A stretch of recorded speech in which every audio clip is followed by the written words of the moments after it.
Nation. What's goody? Happy Monday. Hope you guys had a fantastic weekend. The Onora boys are back in the building. Lucky Lefty podcast brought to you by Onora Whisky, OnoraWhisky.com, that premium American whiskey, OnoraWhisky.com. And if you drink, by all means, make sure that you drink responsibly.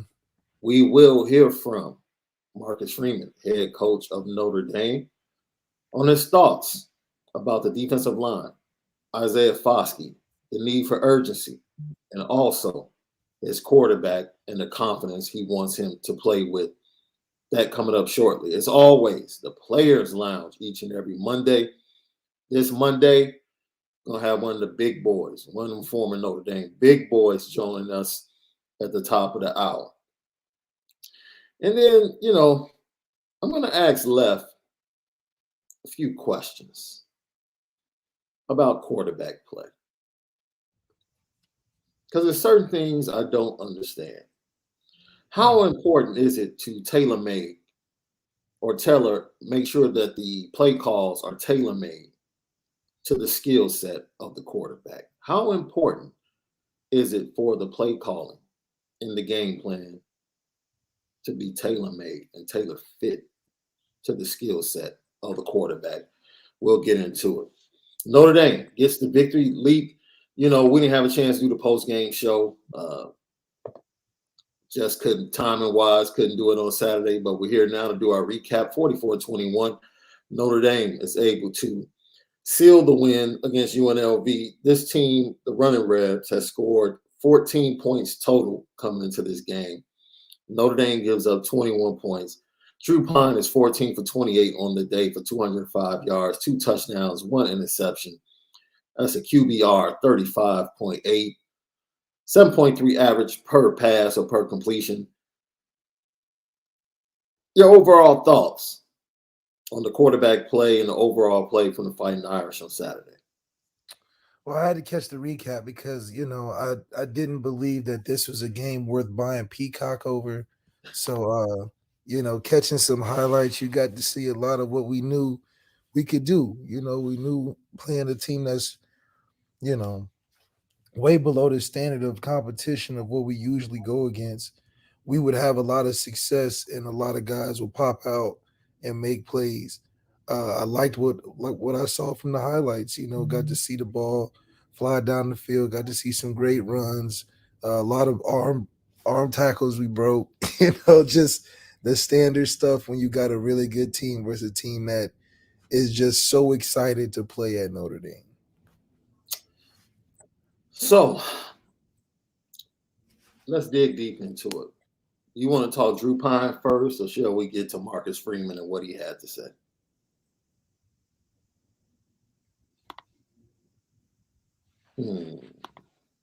Let's see. Let's go ahead here from the head coach, man. Might as well. I will say this. The offensive line stepped up when they needed to. Logan Diggs was our boy Aldrich Estime. I've never seen a dude with arms that big fumble. This dude is just, I don't get it. And it's to the point where it might become mental for him. Yeah. At that point now it starts to affect his feet. He's thinking about ball security instead of thinking about running. That's, you definitely don't want that. And he was having a pretty good day up until that point and had a good run on the run that he fumbled. But Logan Diggs, as I said before, he was a man. He was a horse. He was an absolute horse on Saturday. He's talking about 28 carries for 130 yards, 4.8, long as 16. And, the average was better if he just wasn't hammering things and getting a few yards here and there, trying to run out the clock on that last drive. But salute to Logan Diggs. He's come a long way. Long way. Came very close to transferring out as a freshman. Homesick, injury, got him in the game against Virginia. Kind of made some hay. And then started building up. Got injured. Then got injured again in the spring with his shoulder. Came back from that, fought through that. And for him to have the game that he had when they needed him the most on Saturday, to be a bell cow in that running game, you have to feel good for the young man that's gone through a lot emotionally and physically during his time at Notre Dame. Yeah, I mean it's an emotional roller coaster.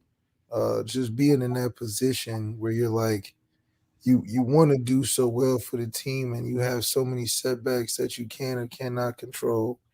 And it can be frustrating. Guys around you seem like they just having the easiest road to success, and you're like, what is going on? And especially when you feel like you're adequate enough to contribute and have value to the team, you're like, I can't get on the right footing. So having a game that you can build back your confidence with, regardless of who it is, making some plays, feeling like you are part of contributing to the wins on this team, making the team better. It's always good to get that experience, especially being a vet. You've been there for a minute, and you don't have the same fresh eyes watching you as like a true freshman or popping on the scene. So it's good to get some reoccurring remember me type of value in a game like this. So it's good to see that too.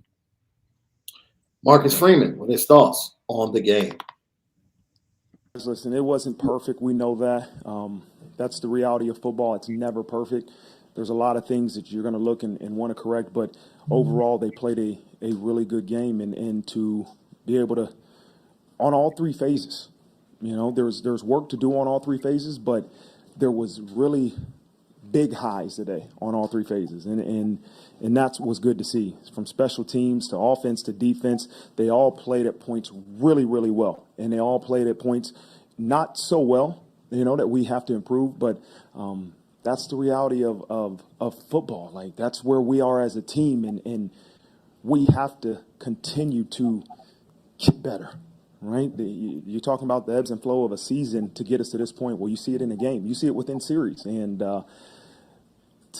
for them to get a victory like this is really pleasing for them, for me, and for this program. He looks like he's feeling the pressure, bro. Like, he knows, like, man, I cannot keep losing to these bad teams. This cannot happen. Like, I don't know what the hell is going on with my squad. Like, we can go on the road and beat a ranked North Carolina team. We basically can control 3/4 against one of the top 5 teams in the nation in their building. And then we can go on the road and face a ranked BYU team that has collapsed after their loss to Notre Dame, but we can beat them. But we lose to Marshall and Stanford and now up and down the same struggles, giving up the same big runs against lesser opponents and lesser teams. You can tell he's frustrated and he's trying to find answers. He wants to find answers. But all he can do is continue to coach and encourage. That's all you can do. Yeah, it just goes back to being frustrated with not having total control over something you're seeing that is a clear discrepancy for you. I think it's just a bad taste in your mouth, and the team is on an interesting vibe. It's like, we'll play good, but it's things that happen within the game that make you say this is not a good football team. It's a team that's like propped up on his value, on his talent. But every now and then we'll have some moments where you're like, we're playing like a not top 25 team. And it's just so drastic. And I think Marcus Freeman sees these dry spells like, I'm not liking what that looks like in a big game, because that's a momentum killer. We can't be giving up 21 points in no like stuff like that is just real stressful. And I can understand why Marcus Freeman is just up there like, I'm out here pulling wins out of anywhere. We doing it how we can, but it's not quite looking as dominant and physical as I would want it to be.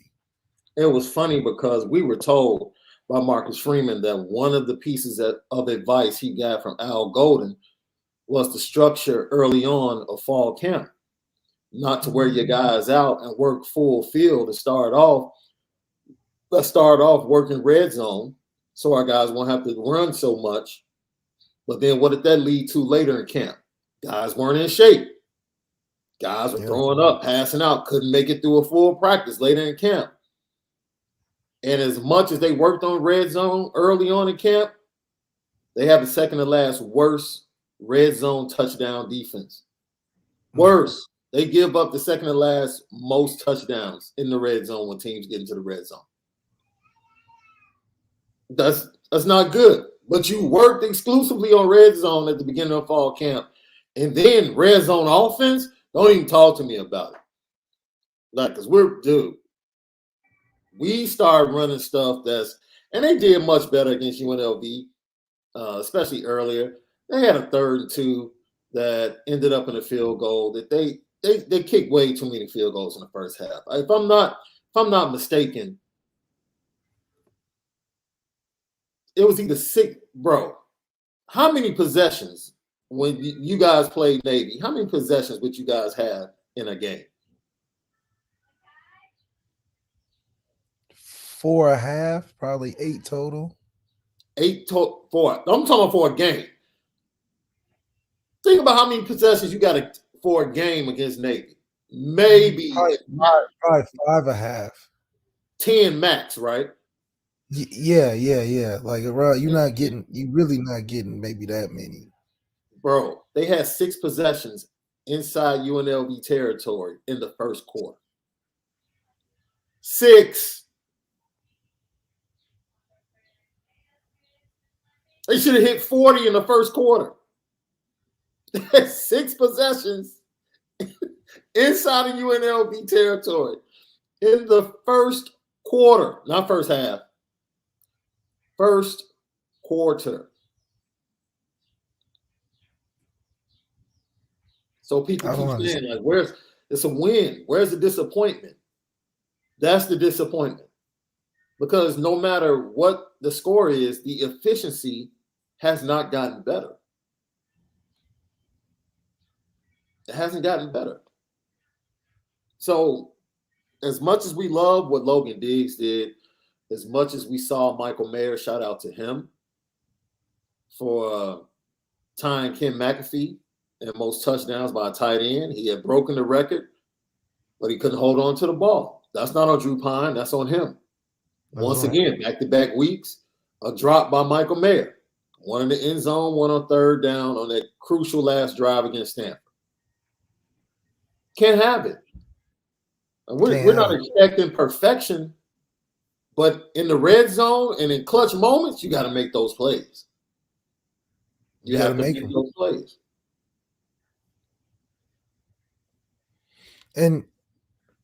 But that's just the synopsis of the season. It's like we play good, but we just don't make the plays that we need when it's called for. 6 times in the red zone of a team that isn't good in the first quarter. I mean, that's nail in the coffin. In any other, if Alabama had that, oh my goodness, they probably would have extrapolate that through the game, put over 200 points or something. Yeah. So it just shows that, in these moments, it's too many factors that are the reason why. Is it the play calling? Is it the quarterback? You can't fumble, from characters that we think highly of, or we're just not making the play when it's called. I think it's for Marcus Freeman, he's looking at it like, how do you answer that? Because it's always something different. It's either a penalty by your veteran center, your quarterback can't put it on the money, your star slot receiver just can't come up with the play.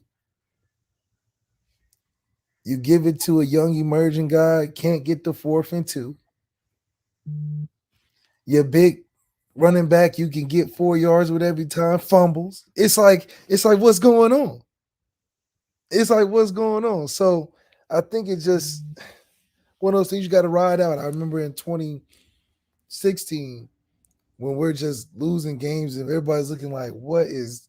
Sometimes you just got to ride those things out because the next year you rebounded and, it was all from there. But this is what it feels like to have a first year head coach. Even if you feel really good, there's just things that are going to have wrinkles in them that come with being fresh in a highly competitive situation. I mean, this is not a Coastal Carolina or a UNLV. This is a high pressure cooker, and everything is expected to be of quality and perfect the first rollout, and there's not a lot of grace periods. So anxiety is a little high, but it's still a lot of good games on the table and a lot of opportunities for the team to get better, man. I think, this is not the end of the season, it's still the beginning. So I'm expecting after November 5th us to really hit our stride. So we'll see how it goes. So, I'll tell you one thing. November 5th is going to look like two teams that might not be as good as we thought they would be coming into that matchup based upon what we saw this past weekend. Lucky Lefty podcast, Shaun Davis, Malik Zaire, brought to you by Onora Whisky, OnoraWhisky.com, that premium American whiskey, OnoraWhisky.com.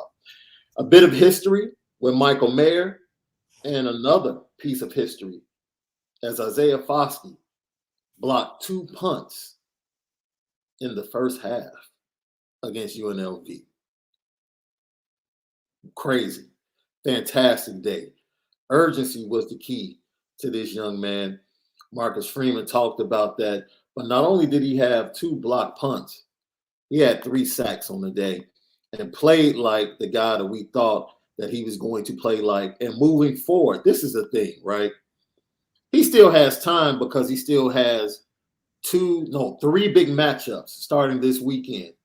Right. He has Syracuse, he has Clemson, and he has USC. Mm-hmm. Like, he still has 3 big-time matchups, not only to show up for this team, but to show up for NFL scouts and improve his stock. That's right. That's right. And I think for him, he understands it. It's still a long season ahead. He can still get his 13, 14 sacks, maybe 12 this season still.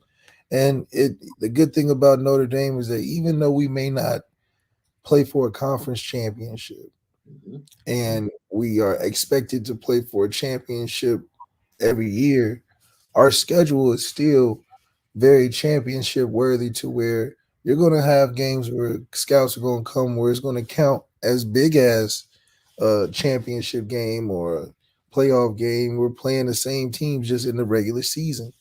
So like that first game for Foskey, he probably circled that. That's okay. That's a big one. I got to perform there. This Clemson one, he got to circle that. It's a big one I got to perform. So him doing what we all expected him to do versus UNLV it's just like damning with faint praise. It's like, yes, you did great. Yes, we're excited to see that. But damn, we need that same stat line against these other teams, that matters. So right. I still think he's a first, second round talent, but I just want him to show that more while he's here. And Marcus Freeman talked about being pleased with the best player on his defense. We must have is execute, the urgency to do our job, the urgency to play really hard, but understand what our job is and do our job. And so, I mean, hopefully that was a reflection of it, but that's what you expect out of Isaiah Foskey. He can be a dominant football player, and we're going to need him to be, especially these upcoming weeks. You heard me correctly. He's the best player on your defense. And when he shows up, you see the impact he makes. Yeah, I mean, it's just I think for Marcus Freeman, especially having great relationships with his players, he should expect and push Isaiah Foskey to give more. I think Marcus Freeman would agree with our sentiments that Isaiah Foskey can be more of a presence and more dominant in some of these bigger games, and it wouldn't be hard on his ears to hear that from Marcus Freeman and challenge him to be more productive and in more of a leadership role in some of these things. Just because I think that relationship is something Isaiah Foskey would lean on and listen to, but also give an opportunity for Isaiah Foskey to realize that the team does depend on him in these big moments, and I think it would help these younger guys, play off of that, and especially that D line to get more production. Yeah, but still in all, Nana Osafo-Mensah, in my opinion, took a step back. He didn't take a step back. He didn't play as well as he's previously played. Let me say that correctly. He didn't take a step back. He just didn't do as good of a job as he had been doing in the previous 2 to 3 games. All right. Gabriel Rubio continues to get better. He's just going to have to play. The more he plays, the better he's going to become. He's big, he's stout. Chris Smith, look, in the first half, if you go watch, Howard Cross was constantly putting pressure on the quarterback in the backfield.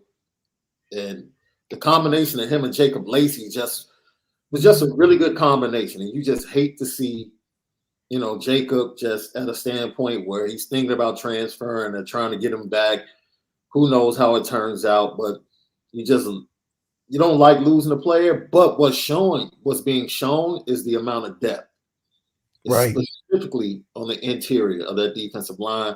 Riley Mills stepped up, had an incredible game. He continues to flash. In my opinion, he can play big end, strong side end, but he's so much better when you put him inside, specifically in pass situations, because his strength, especially on his bull rush, he's just such an asset. And to have a guy like that you can move around on a defensive line has to feel pretty good for Al Washington and Al Golden, when they want to go to different things. They ran a few more stunts. They did some loops mixed in with some blitzes. We didn't see as many as the linebacker double fires by the linebackers. They came off the edge a little bit more. My guy Ryan Roberts is right. Maris Leofold needs to be a rover. You need to get him out of the middle where he has to think. Just let him rush off the edge and play rover and just run in space. That's when he's at his best. I mean, they had 2 4th down situations in the red zone where they pretty much had the stop and just couldn't make the play. The last one, just no excuse, man. Like three guys had Harrison Bailey in their grasp. And for him to get away, and then I don't know what J.D. Bertrand was doing. He just took a bad angle. Young man got the first down. They eventually scored. But they put pressure on the UNLV quarterbacks all day, whether via the blitz or with the front four. And you want that front four with the upcoming schedule to get used to getting after quarterbacks because it's going to be needed. That's right. And, I think it's just working on developing those routes within these passing lanes that we're rushing for these guys really get a knack for knowing what it feels like to create pressure, and especially against a team where we know we can get some against, just so when we get into these tougher matchups, those same type of feels that we've had running these stunts and these different pressures for the D-line to get to the quarterback, it can be more muscle memory for us to hopefully get some guys on the ground. I think if anything, you want to get the result, not just pressures or hurries. You want to get the guy on the ground with the football. So I think the more we can do that and feel confident about it, the more we can get production and turnovers, which is why I think Al Golden likes the pressure, and what I think the Marcus Freeman wants his defense to be is a high-scoring defense, and that comes from having a lot of good turnovers, like the Cincinnati defense was with Sauce Gardner and Kobe Bryant and all the guys they had. It was good. You talk about defense. It was really good to see Tariq Bracy back out there. Jaden Mickey's still about a couple of weeks away, according to what we're hearing inside the building. Marcus Freeman didn't talk about Jaden Mickey specifically, but Jason Adamiola was able to get out there, make some plays, look like he held up. So from a health standpoint, the defense seems like they're going to be getting some guys coming up, especially for Clemson, which is going to be big. They go on the road to face Syracuse this week. They start off. This just lets you know everything you need to know. Notre Dame's a 2-point favorite against Syracuse. right? Who just took Clemson to the wire in Death Valley. Vegas has Notre Dame a 2-point favorite right now. That lets you know everything you need to know about Notre Dame not playing up to the level of their expectations. Forget about everybody else. Notre Dame has not played up to their talent nor their expectations at all. And I think it's just that's the worst part about it, because we are winning these games, but it's like we just feel like there's too much separation between the games that we're winning in high style and high fashion, the way we're doing it, and then going into these games where it's a little tougher and we're not even looking like the same team. It's like, damn, like we look good. We look like we can be productive, and then we score 41 points and 45 points, and it's like, okay, we feel good, and then we get into a tough game, and it's like we don't even look the same. It's like, what team showed up off of this bus? You know, this is a totally different team, and the numbers are totally different. So I think just to be consistent is what Marcus Freeman is looking for. I just want something consistent. Can we look like the same team off the bus back-to-back weeks? And then we can work on tuning and fixing stuff. It's just too many crazy. Is this the problem after each game? Like Marshall, like, is it the quarterback that's the problem? And then after the BYU game, it's like, oh, okay, we figured it out, but is it the passing game that we're not working on? And then it's always a question, you know, what if we could be just every time, okay, they beat us because we couldn't get down the field, or they beat us because they just had a better team. Like in this Stanford game, it's like, did they beat us because we didn't used to buy us enough? Like it's too many big questions that we have to answer. That's got Marcus Freeman like every night, like drinking that good old Onora. Like, man, it's big patches in a place where I thought we was pretty solid. I thought we could stay afloat. So Yeah. let's see what happens. Syracuse gonna keep the problem though. Yeah, correct that. I said 2-point favorite. They're a 2-point underdog. Still, the fact that they're a 2-point underdog on the road against a team that just took Clemson, really should have beaten Clemson. Like bad calls, man. We'll get to that later in the week. They outplayed Clemson. That's the second time that they've gone to Death Valley, outplayed Clemson, and then lost it late. And still, matchup makes fights. The matchup is a bad matchup for Syracuse. You know why? The best players are in the secondary, and they play a 3-3-5, and you can run the ball on them. So Notre Dame's going to walk right in and stay in the game if they don't turn the ball over. Why? Because Syracuse is a defense that you can run on. Purdue ran on them, scored. Clemson was able to run on them late and score. Notre Dame's going to be in the game. Whether or not they win, we'll see. But Notre Dame's going to be in the game and have an opportunity to win. That's right. And so, with that being said, it's another game. It's going to come down to who's going to make the big play for us. Who's it going to be? Who is going to make the big play in these tight situations? It's going to be coming down to the fourth quarter. Michael Mayer is the usual suspect. But in this game, I would love to see us close the game out running the football. I would love to see us closing the game out running the football. So it's just going to come down to, for us, how is Tommy going to guide us into this victory? This is the game where underdog again. They're coming off of a loss where they felt like they probably should have won. And they're going to come in with a different energy. Like, oh, we're about to bully this team. How are we going to control the offense enough to get points? And who is going to be the guy? And let it be known early. Is it going to be Styles that's going to be the guy? Is it going to be Jaden Thomas is going to be the guy? It has to be somebody other than Michael Mayer, because what do we know about Michael Mayer? If it get close and it get late, he going to give you one or two drops. He going to give you one or two drops. This is what's going to happen.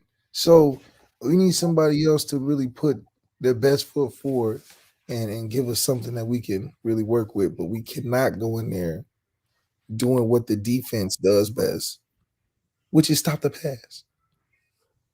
Drew Pond should have less than 20 passes. This game should be extreme. Remember Georgia? Strom used to go in games and have 4 for 100 yards and 2 touchdowns with 4 passes. He personally did it against my Florida team when I was there. The man threw 10 times, had 120 yards. Mm. That's the type of game we need to have there. Syracuse. We need to run them out of the building. Lucky Lefty podcast. So you talk about that. My brother, do you know who Courtney Reese is? Mm-mm. Courtney Reese. Ever heard of Courtney Reese? Just happened to be a running back that walked into Notre Dame Stadium. 11 carries for 142 yards. That's 12.9 a clip. For the longest time before. There's just no name running backs just seem to come up. They man. Send my Notre Dame film to the scouts. Yeah. Oh, yeah. Facts. Scouts. He's on the board. He's on the board now. Yeah. No one knew me. Top 25 running back. No one knew me, but can you send that? My Notre Dame tape. Can you chop that up? Send that to the scouts. How embarrassing. You've seen it way too much. I've never heard no guy like that. Saying way too much, man. 74-yard run to answer what Notre Dame was doing in the first quarter. Marcus Freeman, he's not happy about it. The first one, it was good. They haven't showed the run scheme where they pulled the center. I watched it on the replay, and they pulled the center, and the middle backer didn't get over top of the block. And it was one that you got to get drawn up, and we were in base defense, and it was good. It was, a good execution on their part. They were able to kind of scheme us a little bit on that run, and they tried it again later in the game, and we were able to, get it drawn up and fixed. The second one was just a misexecution, and ultimately it's on us. But we can't have MAs, and our field ends got to leverage the ball and keep it inside of him, and he spills the ball and the ball goes outside, and there's nobody out there, and so those are critical errors that we can't make. And if you want to be a championship team, you want to be a great football team, you can't make those mistakes, and those will be 2 plays that we get corrected, and we attack this week. That's not good. Not good. And this is where he has to be more harsh about it. Yeah. Yes. I'm going to fix it. Like, it's not we're going to get it next time. No. Because they're impacting how we're looking overall in games. He's gotta be more I don't want to say more upset, but man. Go in there and drop them things and really get to the nitty-gritty.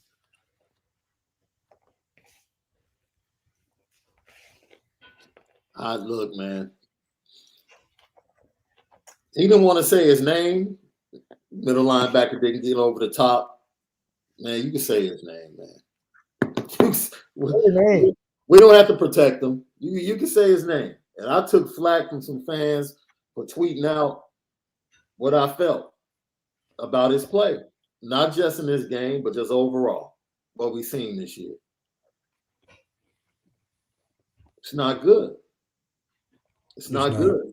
And when you continue to tell the fan base how important he is, how tough he is, and how smart he is, and yet still we continue to watch the same mistakes over and over again in the run game that you tell us we need to get corrected, and they don't get corrected.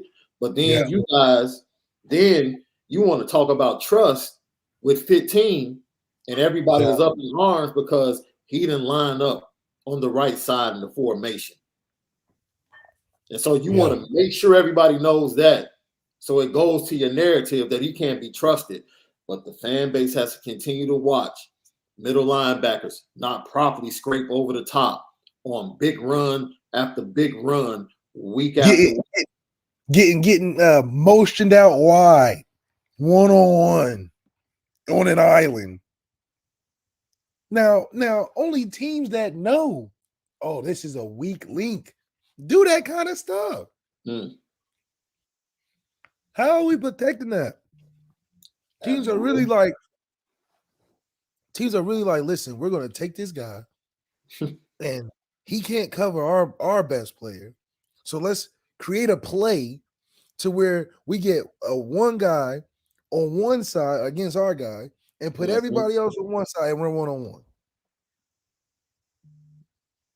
And then we go there and say, oh, he's the smartest, most instinctive, tough, gritty, go make a play, leader guy. But it kills me when the result doesn't give me that same feedback.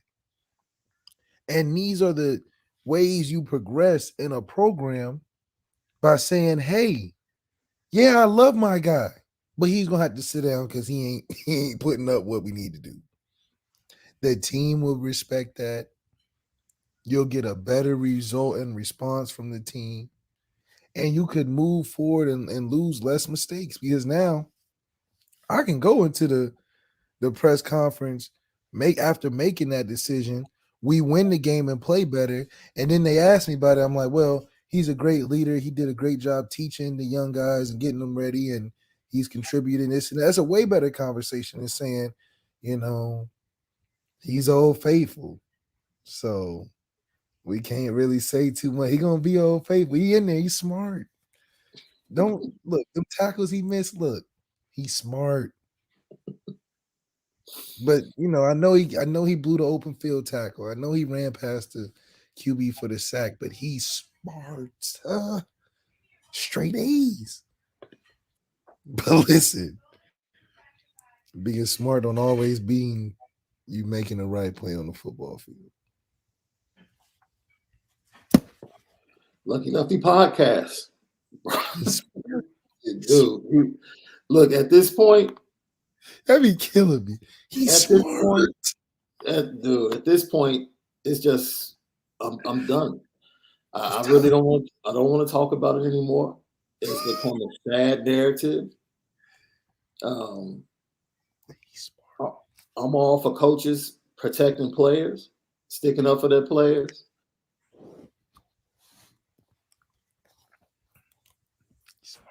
Man, let's talk about this O-line that was able to finish this game. Shout out to Charles Jagasaw, who, had a great. I just put up a story. Should be up later today. His visit was fantastic. He's getting ready to defend his 41 match streak. He starts wrestling on November 17th. Defends his heavyweight championship in the state of Illinois. Starts prep for that. The turmoil within his program. They were able to win and compete this year, but they weren't able to make the playoffs. He was in South Bend, hung out with Drake Bowen, locked in, spent about 30 minutes on the field before the game talking to Harry Heastan. And he said every time he talks to Harry Heastan, he learns something. Like every time I talk to him, I'm learning something. And Harry gave him homework for the game and was like, don't just watch the tackles. Don't just watch Blake and Joe. I need you to watch all five guys every play. What we do, what we're trying to do, footwork, fundamentals, and what we're doing and what we're running. And so that was his homework, and he said he learned something. And he went back and had something to work on when he goes to his training in the off season. He won't be coming in early. He'll be coming in the summer because he's going to stay, defend his wrestling championship, try to go back to back, but he'll be coming in, and you expect him, like most Harry Heastan guys, unless they're just extremely talented, he's going to be red-shirted. More than likely. But 6'6", 315 pounds. He's a big boy. He's a big boy, but he also said he's going to be back for the Clemson game. He didn't plan to be back. He thought he was going to have one game day visit after the season was over, which was UNLV. But he had so much fun that he's like, I'm getting back. And Marcus Freeman is loving what he's seeing from his offensive line. Right? It wasn't that, hey, they had something in particular that we're going to exploit more than anything. Every week we feel like we can take advantage of it. My fault. Wrong clip. Faux pas. Your boy. I apologize for that. This is on Diggs in the running game. I'm sorry. offensive line and their ability when I think the best part about it is when UNLV knows you're going to run the ball, the ability to still run the ball, and I don't think we threw it that last series. That's big, and that's something that I believe in is that, hey, I don't care if a defense knows we're going to run the ball. We have to find ways to get positive yardage, and we were able to do that late in the game. But Logan's done a great job. He's continuing to get better. That's a result of being unselfish. It's tough, man. You got 3 good running backs, and everybody wants the ball, and today we rode Logan, and he did a great job. 28 for 130, bro. Not bad. That's a workhorse. That's right. And that offensive line. Let me tell you what happened, because people were mad. All we did was run the ball. Look, after taking that hit at the goal line, Drew Pine was not good. Yeah. And there was a decision to say, you know what? Run the ball. The same decision that was made early on against Cal. You know what? Let's stop. Run the ball. They were able to do it against a 7-8-man box. That's impressive when you can do that, close out a game, and get Logan Diggs 28 carries on 130 yards. Add in a few jet sweeps, keep them off balance. But that O-line took control of that game and finished it. They did. And, I think that's pretty much what we wanted to see anyway from the season was hand the ball off. I mean, Drew Pine is really that break the glass in case of emergency for the pass game for me. But having that being a hindrance, him getting banged up a little bit, and we have to go to the game plan I was always expecting is just straight give the rock up. I mean, we've had a lot of success, so hopefully, Drew gets better and we can keep with that model because it seems to give us some good success. Now, let's go to Marcus Freeman and his thoughts on the unit that has to step up and become dominant with the 3 ranked teams that are going to be facing in the next month or so.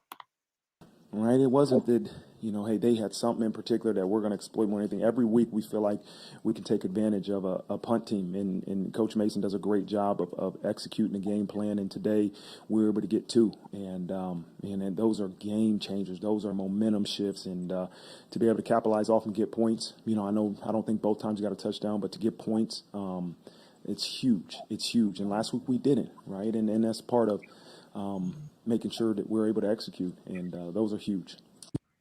Best coach on the staff, Brian Mason right now. Hands down. It's not even close. It's not even close. Like special teams, every game, whether it's John Sott, whether it's just the dependability of Brandon Joseph not dropping the ball, which is basically what they're going for, right? Every other contender to return kicks is a true freshman. They don't want to put them back there for a punt return. Mm-mm. So, look, Brandon Joseph is reliable, good hands. He's not about to make a game-breaking play, but he's going to catch the ball and make sure we have the ball. That's right. That's what they're going for. So, block punts, even before they blocked the punt against Stanford, and 2 against this is their 4th block punt of the year. They have 4 in the year, 1 against Stanford, and then 2 last game against UNLV. Even before that, they were getting close. They were getting close every game. Kickoff coverage has been good. Punt return coverage has been good.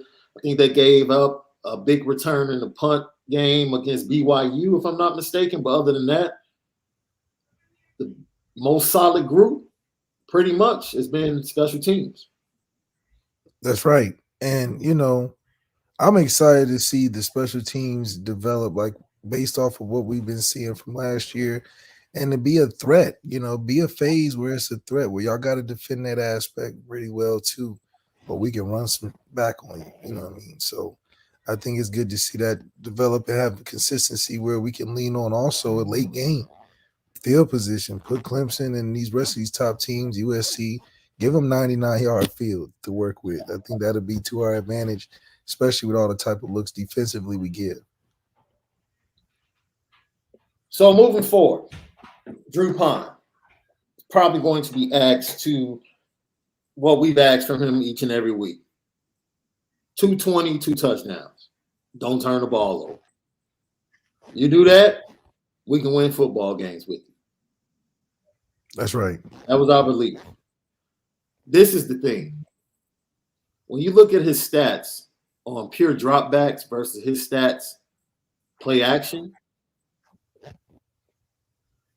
dude, the disparity is like shocking. It's too much. It is just shocking. Like, okay, you're that different a quarterback between those two? And now I have to think, what are we really doing? Like, how are we game planning? Why are we allowing this dude to go straight drop back, multiple plays, back-to-back plays? Because if he doesn't, what is he going to do? What is he going to look like? Exactly. Something He's that going to has look like, why? He's going to look like, why did we recruit this kid at Notre Dame? Everybody in the stands are going to be like, oh, I could play quarterback. If that's all he got to do. Because we know the disparity is there. Because we know that the talent isn't there. It's just like, come on, this guy's from Connecticut, man. you just really are throwing a lot of shade. It's not shade. Connecticut, bro. It's just like, why are we not Jackson Arnold? You know. By the way, Jackson Arnold on a OU podcast this weekend reaffirmed his commitment to Oklahoma. Said he's not thinking about taking any visits because it's against the rules that they have in recruiting. And oh yeah, they do that. He got him scared over there. Brennan was basically scared, he said that he was coming to Notre Dame with Peyton. That's what he wanted to do. He wanted to come to Notre Dame with Peyton, but Notre Dame was all in on Dante. So now, and rightfully so, he was trying to get Marcus Freeman. He did say Marcus Freeman has been calling. Yeah, of course. Oh, hell yeah, we better be. That was good to hear. But no, play action. Drew Pine was 4 of 5 for 71 yards. Straight drop backs, 10 of 23 for 134.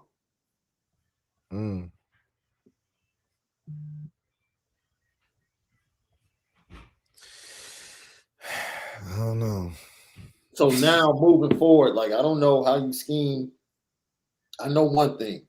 If I see Michael Mayer split out to the field, ISO by himself one more time, when you don't have a quarterback that can get the ball there on a hitch, why are you calling that play? For what? For what? What are you doing? That doesn't even fit your quarterback skill set. It does. That's what I was talking about, bro. That play does not fit the quarterback's skill set. It doesn't. I don't care how attractive it is to get Michael Mayer one-on-one against a smaller DB. You're going to have to find a way to do that through some other sets. Stack guys, stack him, whatever. But that, if I see that one more time, specifically on the third down, you're coming down on a 3-on-1 fast break, pulling up for 3, and you're not Steph Curry. You're doing the defense a favor. You're not Steph Curry. You're doing the defense a favor by putting him way out there on third down. Because now he can't manipulate anything. He can't manipulate the defense in any way, shape, or form. At all. It makes no sense. And your quarterback doesn't have the arm to really get it there. It was obvious again Saturday. Doesn't have the arm to get it there. I don't know, man. That in itself. Once again, I don't want to revisit the whole, do we regret going all in on Dante Moore?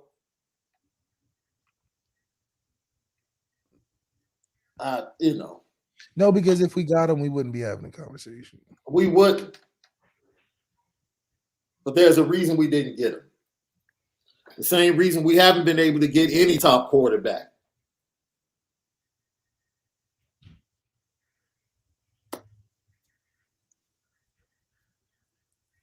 Yeah.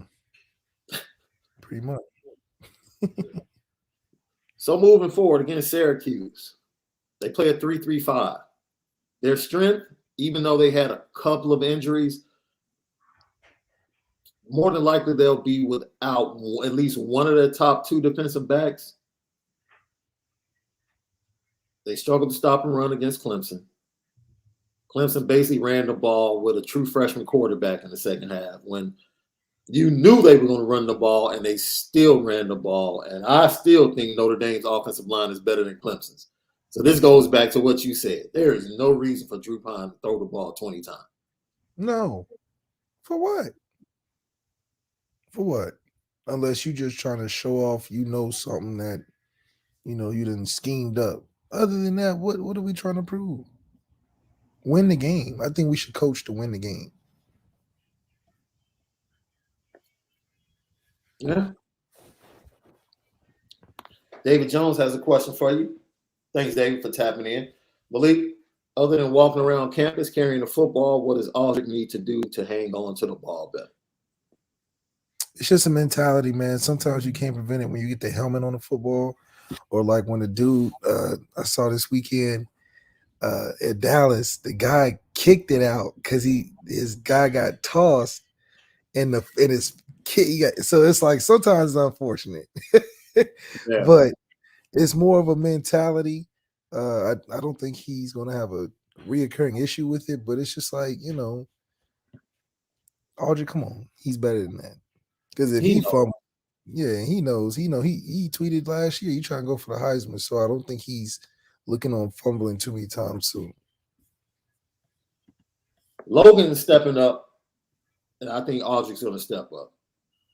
He's going to step up. He understands. I just don't want it to affect his running style. I don't want him to stop running hard, concentrating on making sure he holds on to the ball. Yeah. You're a big dude, run hard. Just hold that rock a little bit tighter up against your chest. 3 points of pressure. 3 points of pressure. That's right.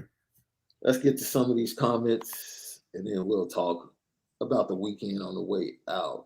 Andrew Gilmore, thank you for tapping in. He says, I think Syracuse are pretenders, similar to when we played them at Yankee Stadium. If we lose to them, that will be devastating to this team. No more devastating than Stanford and Marshall. I mean, like I said, they're underdogs.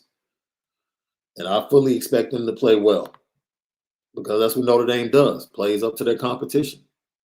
That's what Notre Dame has done in recent history. Yeah. Yeah, we talked about that's true. We talked about Syracuse running at 3-3-5 and not being able to stop the run against Clemson, and Notre Dame having a better offensive line than Clemson does. Well, our guy Chris Davidson taps in and says, so Tommy is going to air it out this week. Got it. Right. When we should run the ball, Drew Pine is going to throw the ball 35 times.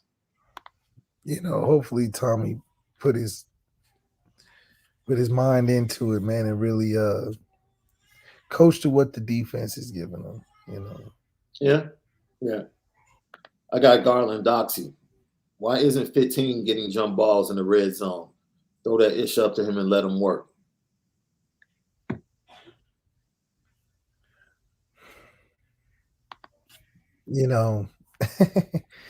I think we'll get to see a more aggressive Drew Pine, the more Tobias Merriweather is allowed to be in the game. I do think that. Well,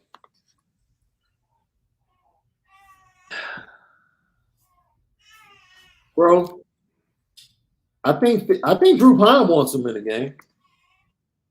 Mm-hmm. I mean, Tobias is a speed demon. He has really good routes, big target, has great hands, and he's been working his tail off. Tobias is a speed demon. He has really good routes, big target, has great hands, and he's been working his tail off. Tobias is a speed demon. He has really good routes, big target, has great hands, and he's been working his tail off. That's what I said. The more Tobias in the game, I think Dupont gonna toss him the rock a little bit more. Look, you want to make your quarterback feel better? Put the guys he's more comfortable with in the game. That's right. We saw some lapses.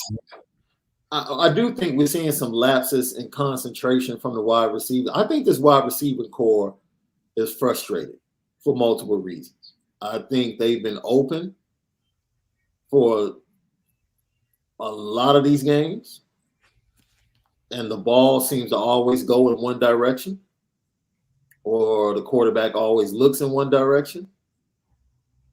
And when they're not getting the ball, you know, in basketball, when a dude doesn't touch the ball, he checks out. Then it starts to affect his defense, even though he's a good defender. Why? Dude, at least let me touch it. I don't have to shoot it. Let me get my hands on it though. Let me get my hands on it.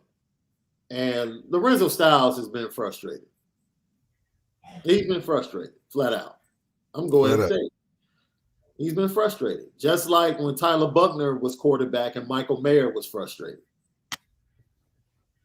And you can see it. Go watch the first few games Tyler Buckner quarterback. He wasn't able to make contact with Michael Mayer on some routes. Michael Mayer was frustrated. Right? Who had the big game with Tyler? Lorenzo against Ohio State. That's his guy. It's his roommate. That's who he looks to.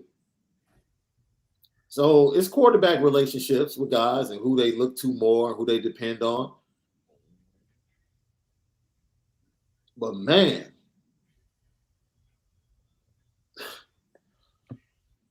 that wide receiving core, I know Braden Lindsey had, man. Braden Lindsey is like, yo, I should have 6 touchdowns on my film this year. Easy. I can only imagine, you know, what a guy like Braden Lindsey has felt like his last season, where he's almost just been like a ghost, you know, a ghost of Christmas past, where he's had a lot of passes that haven't been his way. I just, you know, it's tough to watch because there's so much potential in his offense, and we know he's been working really hard this offseason, getting a release package, learning that he actually is fast, learning that he can get off the line, learning the technique he's doing under Chancey Stuckey, and can't even, you know, buy a deep throw, or even when the opportunities come, they're so few and far between, and when they don't happen, it's just a real frustrating thing. Like that Marshall touchdown, I'm sure he's still thinking about to this day. The Marshall touchdown, he's thinking about, man, he gets by the DB this week, stacks him like he's supposed to stack him, has a step and a half on the DB.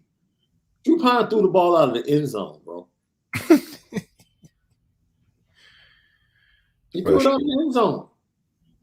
No pressure on him. Just threw the ball out of the end zone. He couldn't even make a play. You didn't even give him an opportunity to make a play on the ball. And look, man, maybe he needs to do what Patrick Mahomes has done.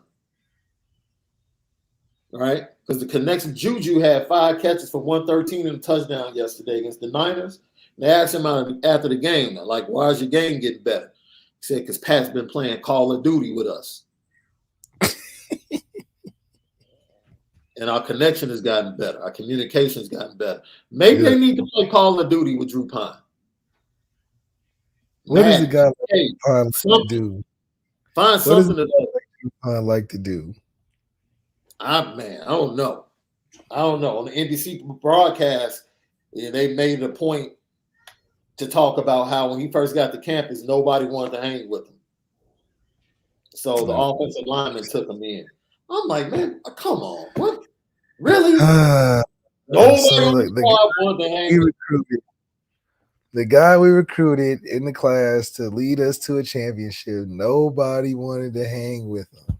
Except the offensive line. The guy from Connecticut, the 5'9" quarterback from Connecticut that gets offered to play quarterback at the Notre Dame University. University of Notre Dame. Most people University think of that's not the way you say it. It's the That's the way- University of Notre Dame. But And no, nobody first of all, I said, didn't "Hey, really, when they mentioned it, I called Big Cap. I'm like, stop. Let's not act like he was just walking around and nobody on the team wanted to hang. Let's stop.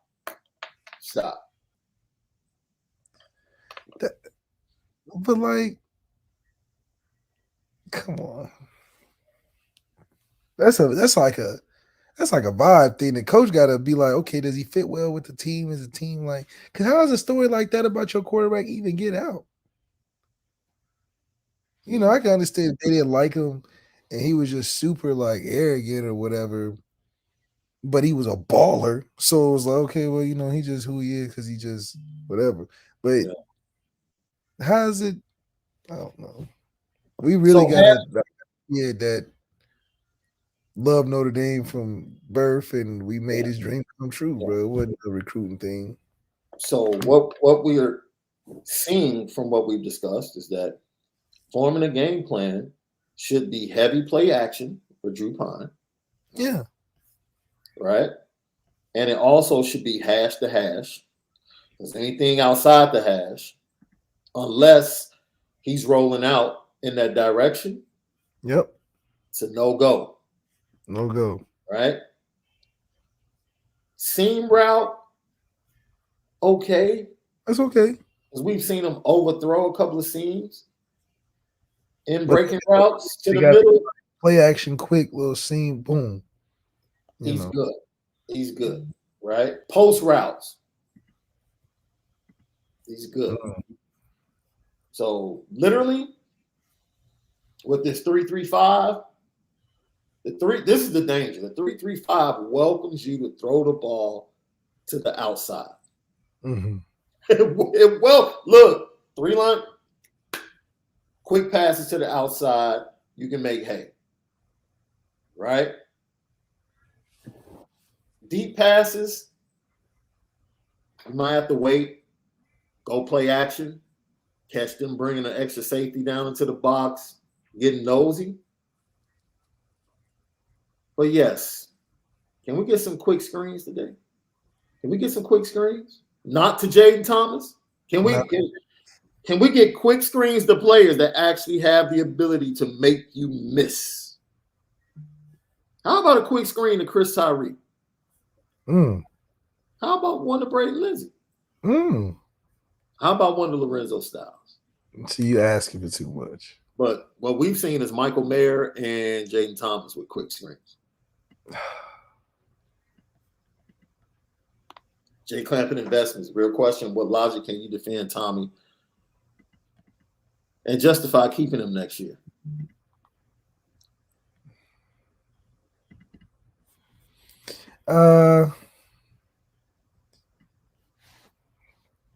Maybe because of CJ Carr. Unless you get like a superstar quarterback in the transfer portal until you get a new quarterback coach or something. I don't know. Yeah, they're heavily looking at the portal actively, like now in season. Like this season. Yeah. That's right though. Brian Denbo, is Harry saving this offense? Is Harry saving the offense? Offensive line. Anytime you got a good offensive line, you got a chance. I think Harry, he said, has gave us the offense the ability to give us a chance to win. We didn't bring our part though. They brought their end on keeping them upright. Because think about it, if we had an average offensive line with Drew Pine, and he had to run for his life or something. Yeah. Marcus Freeman might not make it through the season. So Harry is saving Marcus Freeman, yes. G_. I got G-No. I remember a few podcasts ago, Malik specifically said if we don't have multiple wide receivers touching the ball, we will not be successful. The man has not been proven wrong. I mean, you got guys out there getting stale. It's been so stale. We begging for the freshmen to play. I promise you, the wide receivers are not running routes with urgency. Oh no. They're not running with urgency. I wouldn't believe it. I just want to point out. Let's just point this out, bro. Let me see.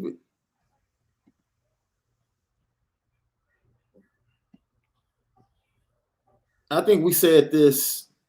No, this is crazy. Charlie Jones, the wide receiver at Purdue, has more receiving yards.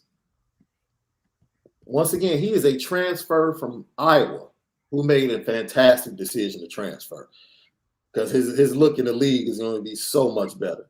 So much better. He is sitting at somewhere close to 800 yards on the season.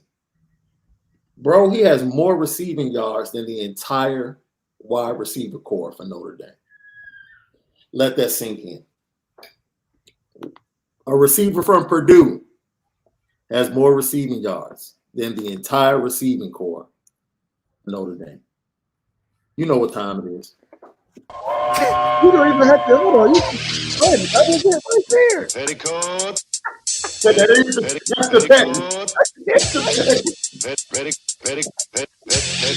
Petticoat Junction. It's time to get petty. Oh, we did a good job executing. Are you upset with something? And fire up the Petticoat Junction train. I just don't like you. You don't? No. What is today's petty historic? Petty Junction. That was it right there. What that?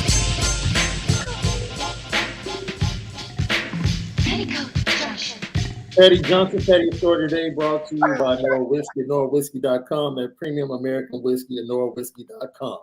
That we just gave you is the Petty Story of the day. Yeah, Charlie Jones. Charlie Jones has more receiving yards than the entire wide receiving core at Notre Dame. A transfer from Iowa. Hey, we love you. The climb to 3,000 is real because of you. Hit the like button, share, let everybody know. Lucky Lefty Podcast, fastest growing podcast centered around Notre Dame. Charlie Jones. Have a great Monday. Most of all, make sure you spend it different. Freaking Charlie Jones. Oh my We'll God. holler at you tomorrow.